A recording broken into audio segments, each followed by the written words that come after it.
Welcome to KBTE teacher education channel. మనం ఈ క్లాస్లో భారతదేశ విద్యలో సమ్మిళిత బహిష్కృత విధానం, ఇది ఏ సబ్జెక్టుకు సంబంధించింది అంటే డిప్లొమా ఇన్ ఎలిమెంటరీ ఎడ్యుకేషన్లో ఇంక్లూజివ్ ఎడ్యుకేషన్ సెకండ్ ఇయర్కు సంబంధించినటువంటి సబ్జెక్ట్లో సమ్మిళితం విద్య అనేటువంటి ఫస్ట్ చాప్టర్కు సంబంధించినటువంటి టాపిక్. సో దీంట్లో ఈ ప్రాచీన యుగంలో జైన మరియు బౌద్ధ సాంప్రదాయక విద్య ఎలా ఉండేది అనేటువంటి అంశం గురించి నేర్చుకుందాం.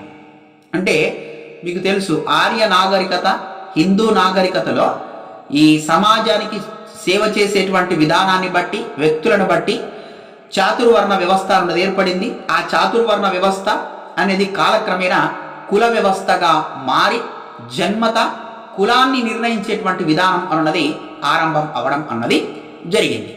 సో ఈ చతుర్వర్ణ వ్యవస్థలో భాగంగా, కుల వ్యవస్థలో భాగంగా శూద్రులు విద్యకు దూరం కావడం జరిగింది. శూద్రులతో పాటు స్త్రీలకు కూడా విద్యా అవకాశాలు అందుబాటులో ఉండేవి కావు.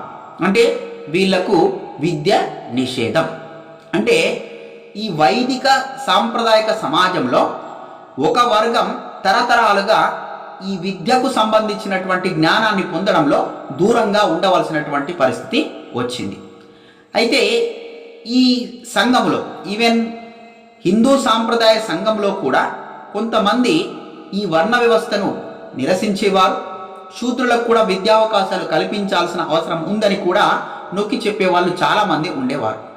సో ఇలా ఈ చాతుర్వర్ణ వ్యవస్థలో ఉన్నటువంటి ఏవైతే భేదాభిప్రాయాలు ఉన్నాయో, కొన్ని లోపాలు ఉన్నాయో, ఆ లోపాలపైన నిరసన ఫలితంగా ఎప్పుడు క్రీస్తు పూర్వం 6వ శతాబ్దం నాటికి భారతదేశంలో 2 గొప్ప మతాలు ఆవిర్భవించాయి. దాంట్లో ఒకటి బౌద్ధ మతం, ఇంకోటి ఏంటి జైన మతం.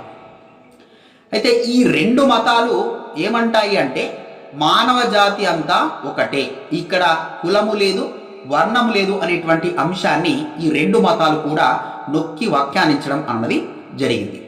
అంటే అందరికీ కూడా ఆత్మ జ్ఞాన విజ్ఞానాన్ని పొందేటువంటి హక్కు ఉంది, అందరికీ కూడా ఆత్మజ్ఞానం అవసరం అని ఈ 2 మతాలు కూడా నొక్కి చెప్పడం అన్నది జరిగింది. అంటే ఆ కారణం చేతనే అప్పటి వరకు హిందూ సాంప్రదాయంలో ఎవరైతే విద్యకు దూరంగా ఉన్నారో, నిరక్షరాస్యులుగా ఉన్నారో, వారిలో కూడా మా ధర్మాన్ని, మా మతాన్ని మేము ప్రచారం చేసుకోవచ్చు అని ఒక ప్రచార సాధనంగా వాళ్ళొక భాష ద్వారా ప్రచారం చేయడం అన్నది జరిగింది. ఆ భాషనే పాలి అనేటువంటి భాష.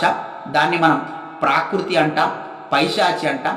ఈ పాలి లేదా ప్రాకృతి, పైశాచి అనేటువంటి భాషను ఉపయోగించి ఏం చేశారు, ఈ వెనకబడినటువంటి వర్గాలు ఎవరైతే ఉన్నారో, శూద్రులు ఎవరైతే ఉన్నారో, ఎవరైతే నిరక్షరాస్యులుగా ఉన్నారో వాళ్ళు ఈ భాషను వాళ్ళ మతాన్ని ప్రచారం చేసుకోవడానికి ఒక సాధనంగా ఉపయోగించుకున్నారు. అయితే వీళ్ళు తొలుత ఏం చేశారు, తమ మత గ్రంథాలను, అంటే జైన మతానికి సంబంధించి కానీ బౌద్ధ మతానికి సంబంధించినటువంటి మత గ్రంథాలను ఈ ప్రాకృతి అనేటువంటి భాషలోకి, పాలి అనేటువంటి భాషలోకి లేదా పైశాచి అనేటువంటి భాషలోకి అనువదించడం అన్నది జరిగింది. అయితే ఈ జైన బౌద్ధ మతానికి సంబంధించినటువంటి చాలామంది మోంక్స్ వాళ్ళు ఏం చేశారు అంటే జైన మతానికి సంబంధించి, బౌద్ధ మతానికి సంబంధించినటువంటి విద్యాలయాల్ని స్థాపించిండ్రు. ఈ విద్యాలయాల్లో ఎవరైతే ప్రవేశం పొందాలి అనుకుంటున్నారో ఆ ప్రవేశం పొందడంలో వీళ్లకు సంబంధించినటువంటి ఎలాంటి వర్ణ వివక్ష ఉండదు, అందరూ కూడా ఆ ప్రవేశం అన్నది పొందొచ్చు.